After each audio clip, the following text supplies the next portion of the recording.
You know what they say, all good things come to an end. And unfortunately, that's true for the rising water levels at the Great Salt Lake, which has risen around 5 feet this summer since hitting historic lows just last year. ABC4's Kate Garner is at the lake this afternoon and has how much of an impact those 5 feet will make. Kate?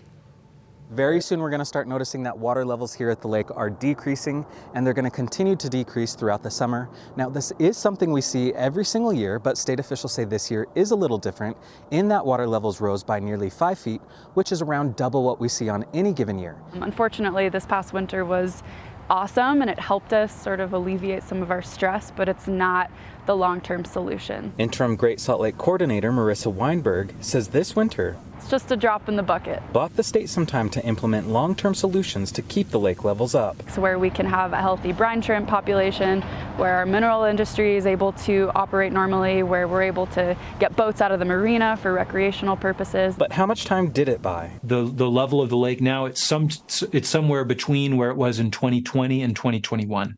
So this record snow year really only bought us 2 years max. Earlier this year, the state raised the berm between the north and south arms of the lake, essentially creating 2 lakes. When we hear the lake has risen, we're talking about the south arm. For the most part, the north arm did not rise with this year's runoff. All of us depend on it, right?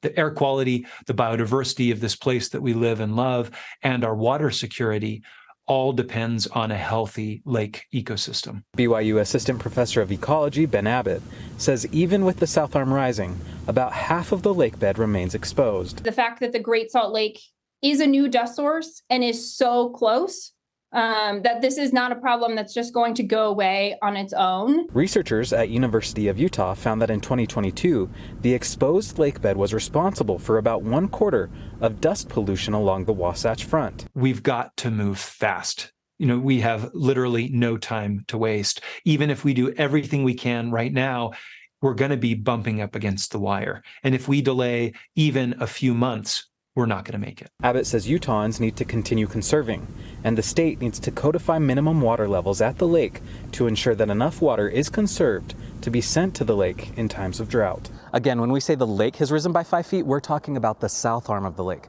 The north arm of the lake really hasn't improved much, if any, even with all the runoff we've seen this year. Reporting from Great Salt Lake, Kate Garner, ABC4 News.